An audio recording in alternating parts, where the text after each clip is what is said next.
G'day everyone, welcome back to another episode. So this week I want to get into pushing through with that bilge. I've got those corroded areas that we saw last week. I want to die grind them out, make sure it's all gone, and if it's too deep, the pitting, we're going to have to pad weld some areas up. So we're going to push through on with that, and also I've got some paint that I want to test. The undercoat on this boat majority looks pretty good. I don't know what type of coating system it is. So we're going to do a bit of an adhesion test to put on a coat of this international paint, and we're going to just see if it adheres nicely to the current coating system, and if it does, then we just have to do a bit of a spot blast and whip up all the surfaces before we paint. So we're going to get on to that.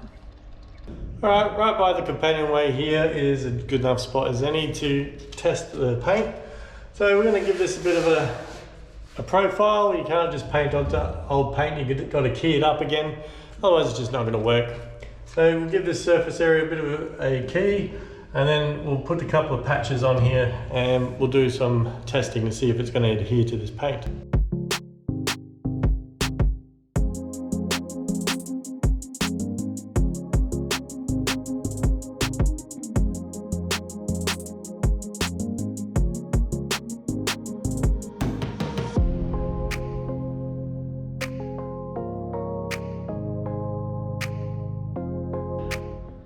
Alright, I'm happy with that profile. It's probably anywhere between 50 to 60 micron profile on this paint.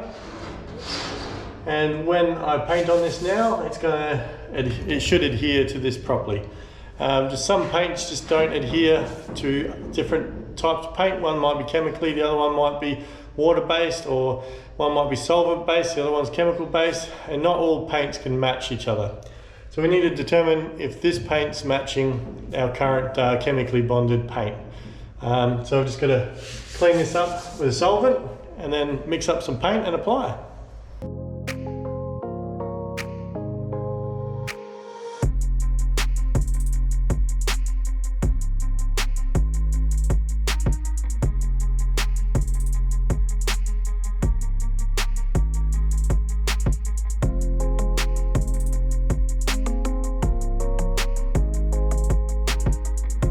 Now I'm lucky enough to have measured the paint out with syringes, so it's easier to get it more correct. I'm only doing a small amount.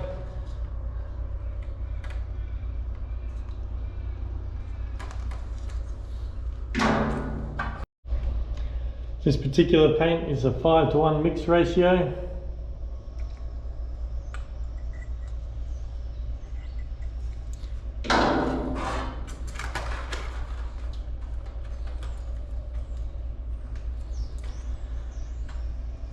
You get about half an hour pot life.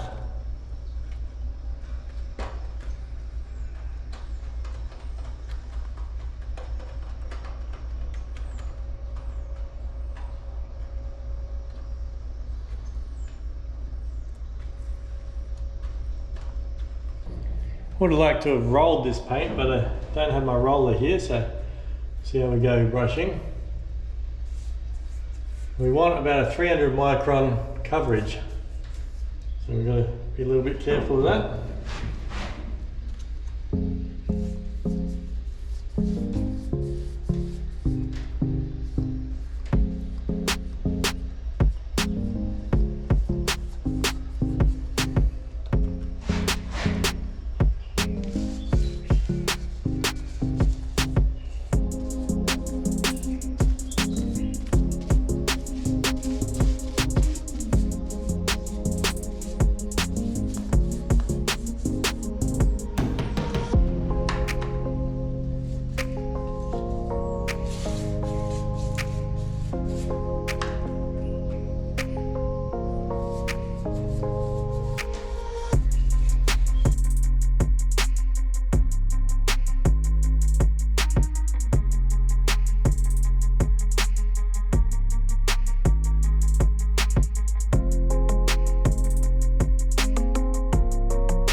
So in this area up here, I think I've got a pretty nice and even coat. That's the area I'm going to test. I decided to continue a little bit and go down the stringer a little bit, just because I wanted to use up all the paint that was in there, and I'll just be blasting it anyway. So at least it looks nice and white and clean. So that's to dry. I'm going to leave that for maybe 2 days. It only really needs to dry for 24 hours. I'm going to let it dry for about 2 days before I do my test, and we'll see how good it bonds, how well it bonds there. I'm even going to do some tests where I didn't prepare the surface, and just, you know, we'll just see how the two go from each other. It'll give a good indication how good the bonding strength is on that paint, to see if it was even prepared properly, if it's still even going to stick to that. I believe it probably will stick. It's a really good paint. It's Interguard 246, I believe. So it's a hard wearing paint. It'll stay white for a long time. It's not real great for bilges. You could use it in a bilge, but I'd go for a more case hardened bilge paint that sets a bit more like plastic rather than an actual epoxy primer. This is a one coat system. You can do it over an undercoat. It requires about 300 micron of coverage. Normally I wouldn't brush it. I would actually either roll or spray. When I do the inside of the boat, I plan on spraying, so I'll probably do 2 coats, 2 150 micron coats. But this is just a test, so we'll see how we go. I will be blasting the whole inside of the boat, but this is more of an indication of, do I need to blast all of this undercoat off, all of it, and get it back to bare metal everywhere? Or if the undercoat is in really good condition, can I whip blast it, getting rid of all the crap off that paint and giving it a nice keyed surface for the paint to stick to? And anywhere that there's corrosion or loose flaky paint or not a good coating, I'll fully blast those areas. So it's more of a test.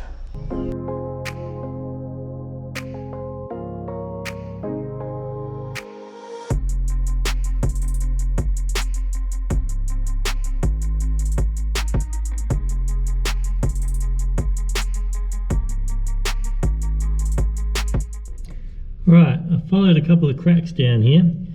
First of all, it was just this one up in the top corner, and then I started digging that out and I found a second one down the bottom. So there's a few cracks in there, bit of corrosion that went all the way. What I've done is I've stopped where I have now, because that's just about to go through, and we'll lose all that material because there's only like 1/2 mil of material left, and then it goes into a chime. On the other side, about where my hand is now, there's a chime that's welded in on the outside. It gives them a bit of angle and a bit more strength to the keel. So if I was to grind any more out of here, I would just blow through into that void. And by leaving that like that, I'm going to end up it'll be a lot easier to weld this defect up with a little bit of a cavity here than it would be if it was just a hole. And so I'm just going to leave it like that, and then just fill this little pit in, or this big pit, and go on with all the other corrosion. I've already blended out a couple in this corner. They were next to nothing. We're going to leave them as they are. These ones I'm going to start blending here are a little bit deeper, so we'll see how far they go. But yeah, that was that bit of corrosion was all the way through that plate.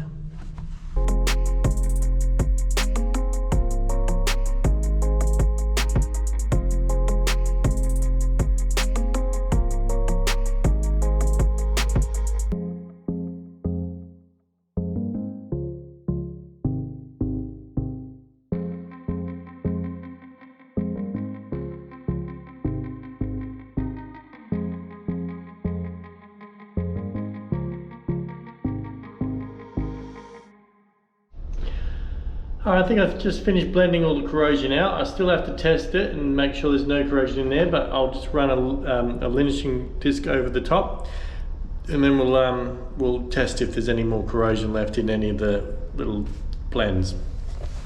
So I've gone along here. That was a lot of metal lost in here.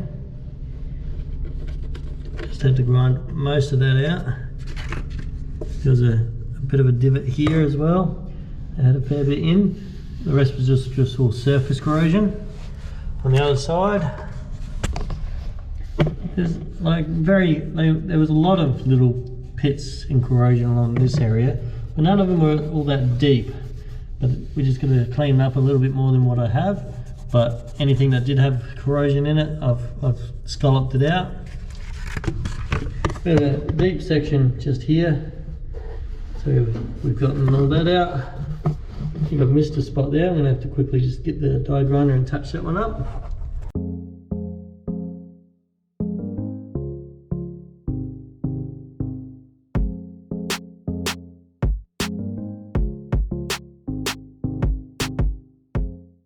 Okay, so I've just got rid of that little bit that I missed just under here. It's all nice and clean now.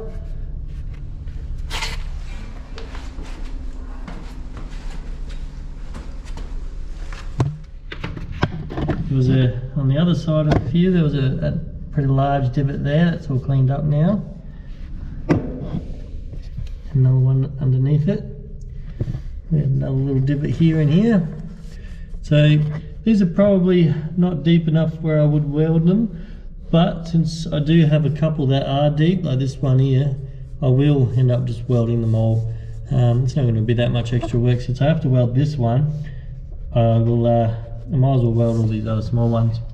Now, on the other side here, wasn't too bad. That one, we'll leave that. There's a bunch of small ones all across here. It all got blended out. Now this is the big one. This one's a bit crazy. I put a little bit more into it, and we've gone through the plate just there. So what I'm hoping when I put my dye penetrant over this, that's just going to be a hole, and there won't be any more corrosion above it. So we'll see how we go. But other than that, all the corrosion's basically done, and I've got to put a little bit of linishing into the little blends to make sure that we got the rest of the corrosion out. The die grinder only can do basically a very precise spot point, so we do just use the die grinder to chase the corrosion cell out, and then we'll use the linishing flapper disc basically on the die grinder just to clean up the rest of the material. And then I'm going to go through and we'll dye penetrant test to make sure there's no pits or cracks left in any of those blends. So that's going to be it for today. I'll be back here tomorrow, I reckon, just to continue on with that. So see everyone tomorrow. All right, I'm back at the boat, so I need to get all the rest of the corrosion off. I've got this little flapping disc here. It's a bit of a linishing pad. So it's about 60 grit. They don't last very long, so I've got a few of them. So I'm just going to take the rest of the surface corrosion off. The bearing tool, which is one of these, that digs out the pits and gets to the bottom of the corrosion in a localized area. However, it doesn't really do well for the surface corrosion. So we'll run this over the top of the surface corrosion, just clean it up all nice. That means it's ready to, we'll do a little bit of NDT testing on the deeper pits. Then we've got to get to welding. I don't have a lot of time today, so I'm going to get straight to it.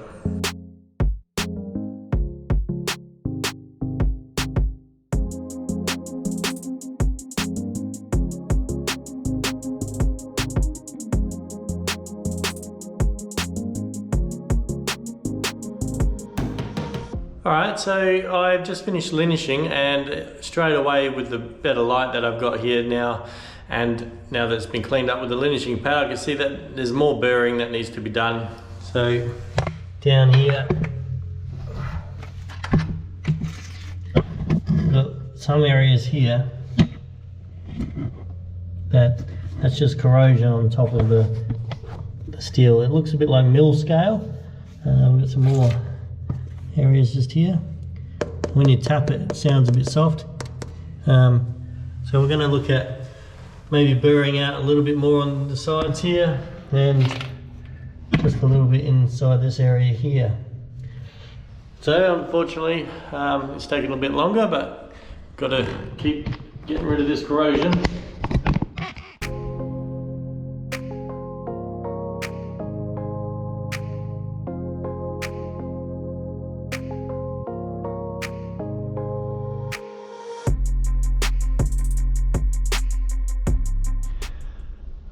It's starting to get a bit dark now, but we're still pushing on for a little bit.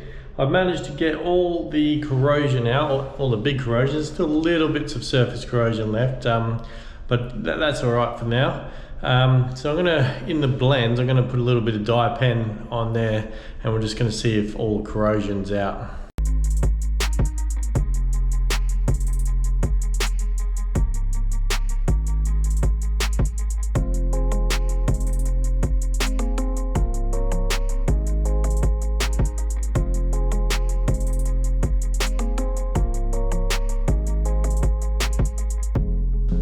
Alright, I'm going to leave that on there for 30 minutes and let that really soak in. Then I'm going to give it a wipe and put the developer on, and then we're going to wait again. So catch you in a minute. While I'm waiting for all that dye pen to soak in, we might have a look at this white paint that we put on here. This is what I'm thinking about using to cover the whole internal of the boat. I think it's Interguard 246, and it's basically, it could be used as a one coat system. It can go onto bare metal and you don't need an undercoat. However, I've got a really good undercoat and I need to test whether or not this undercoat is going to bond to it. So I'm going to do what's called a scratch test. We use this little cross hatching scratch tool. This is in your NACE coating standard. So basically you put it onto the substrate, you scratch down, turn it 90 degrees, scratch across, and then you use this to see if the coating is adhered to each other, because it's basically going to release the bonding from all of its side molecules where the paint is just all adhered to each other, and basically anything underneath, if it hasn't adhered, it's going to release. So that's basically what this tool will do. There is another one that we use at my work called a dolly, a pull-off dolly tester. It basically, you glue what's like a domed dolly onto your substrate, and then you get a hydraulic jack and you pull that dolly off, and you'll be able to assess how much paint has come with it and how much undercoat has come with that dolly, and then see if it's adhered or cohered. So we're gonna do that and then we'll run through the test. Alright, so got my cross hatching tool, and from this weld here I've basically prepared all the way down to the bottom of that deck plate underneath.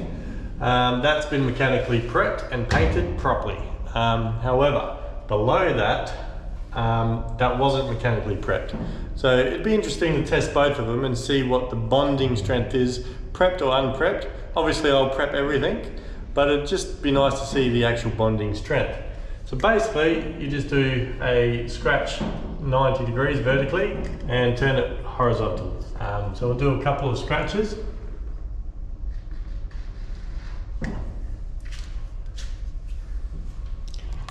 You see the first one, just a whole bunch of straight lines. We'll do a second one.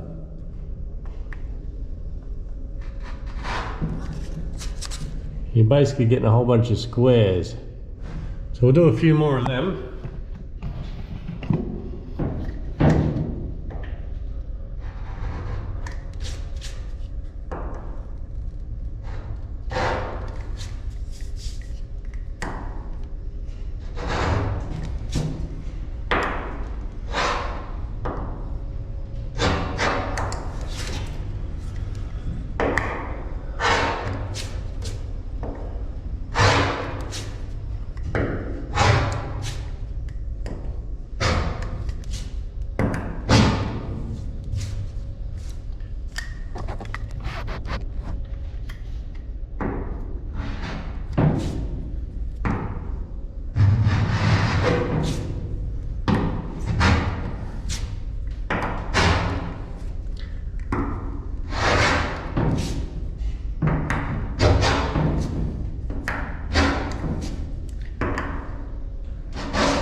Alright, for the initial assessment, you can see there's actually a bit of a difference.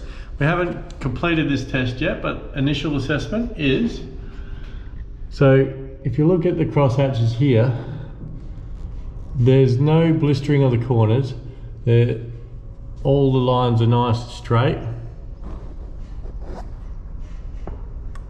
and yeah, no chipping of the paint. Go over this one, same sort of thing, nice adherence. So that looks to me like it's done a proper job. All that paint has adhered really tight to that substrate. Now that's the area that I have prepared and painted properly. Now this bit, I haven't done any preparation. It's just painted on just this normal stuff. I did clean it a little bit, but there's no profile. I didn't sand it up and scuff it up to key the paint. It's just straight on paint. And you can see it's a little bit blurry on the GoPro. I should start bringing my other camera, but all the edges started chipping on all the tests that we did. Little areas have been chipping, lots of chipping.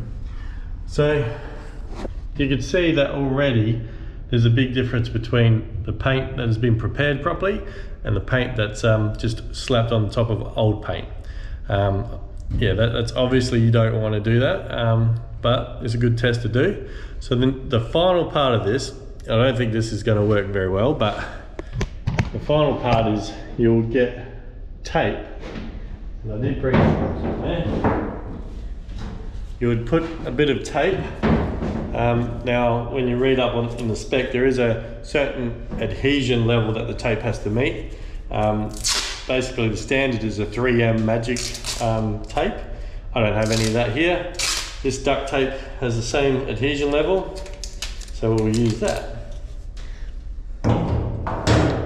And all you need to do is get your tape, put it over your tested area, and we need to see if that paint peels off with the tape. And that hasn't. And little bits of dust. You can see the cross hatching with, I don't know if you can see that on the camera, but you can see the cross hatching laid over onto the tape. Probably didn't come out. I'm going to do a couple more.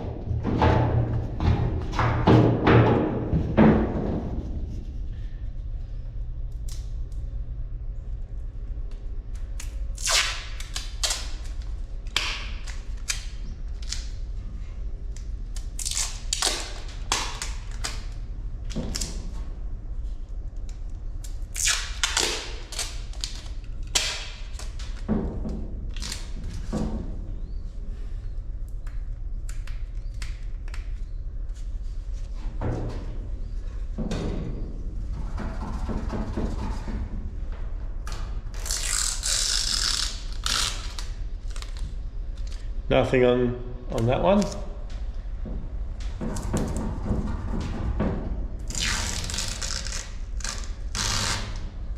As you would have expected, all the corners have come with this bit of tape. Let's see if I can get it to show.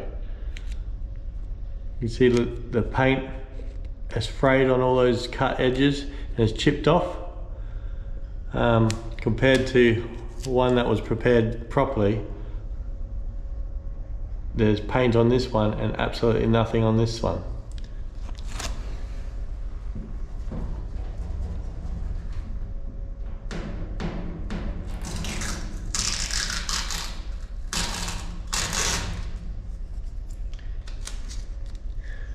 So a lot of paint come up on that one as well.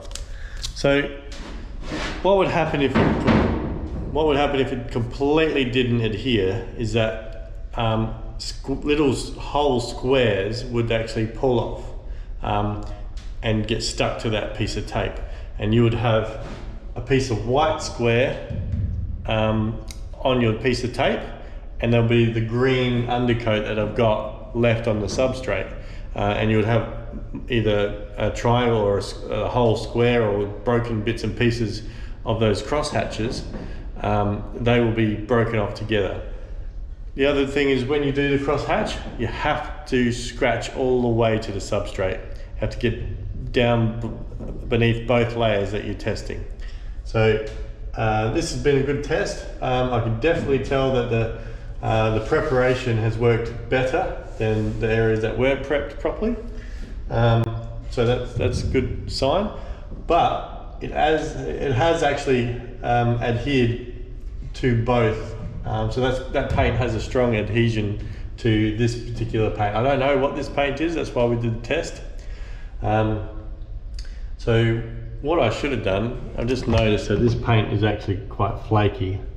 So I should have done a patch of this paint on this white. You see, that's a good undercoat, and someone's painted this white on here.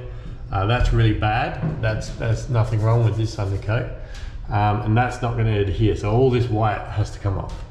But what I'm going to do is I'm going to cross hatch on this bad flaky paint.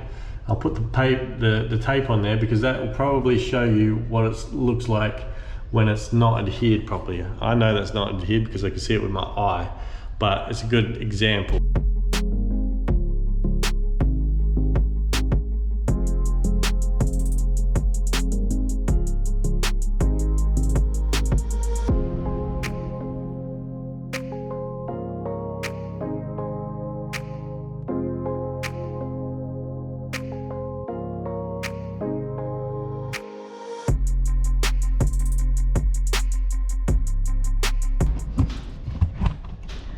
I did a couple of cross hatches on this bad paint, and it's a bit hard to see, but there's little bits of paint that's broken off, little bits of squares that are broken off into that bit of tape, and that's just showing that in these little squares it hasn't adhered to that substrate. That undercoat hasn't adhered, and there's no adhesion between the two. There's only cohesion between itself. So cohesion means that the paint has adhered to the molecules either side of it, and it's cohered to itself. Adhesion means it's adhered to the substrate, that the undercoat that you're applying it to. So I'm happy that this paint has actually bonded really well. I can't even pick it off with my fingernail or scratch it off. So I'm happy with the quality of this paint. It's not cheap. I think the inside of this boat will be $900 in paint to be able to undercoat the entire, well, it's like a top coat, the entire boat. But that's okay, it has to be done. I've got my clean white rag, and it's getting quite dark in here, so we've got the torches going. So we've got to clean all this off now.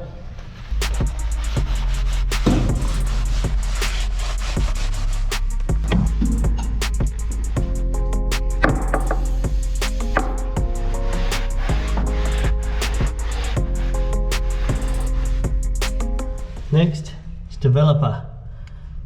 Just a white chalk powder.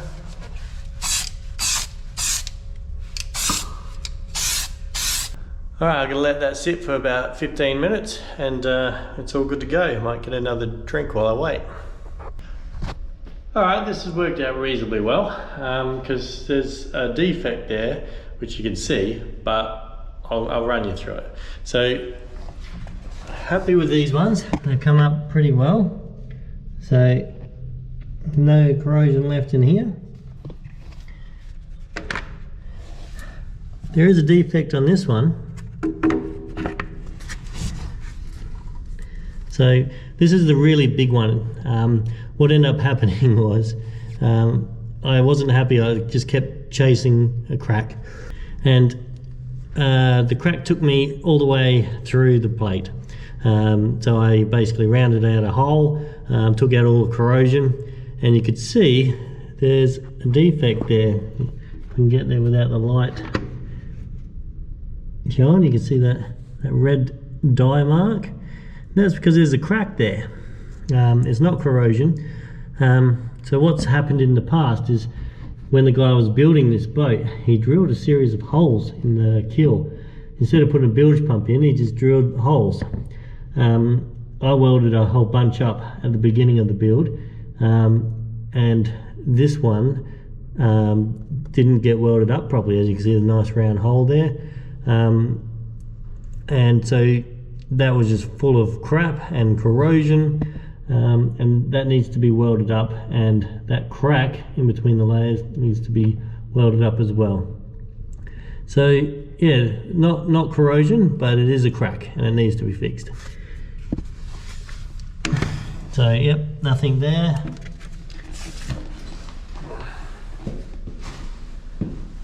On the other side of here, we've got no corrosion showing on this wall. Nice and white, no bleeding. And same on this side, we've got a little bit here. So I'll just nip that little bit off. And there's a tiny bit of corrosion there. So two little bits left to get rid of. And slight bit of corrosion there. So I'm going to circle them.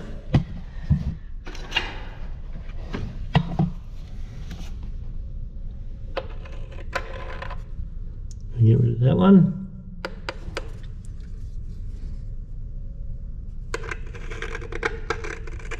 Get rid of that one. And that one there. They're hard to see with the GoPro. The GoPro doesn't like to focus up really close. I need to start bringing my other camera down so that we can really get some close-up shots. So I'm gonna, before I go home, I'm gonna quickly nip them up.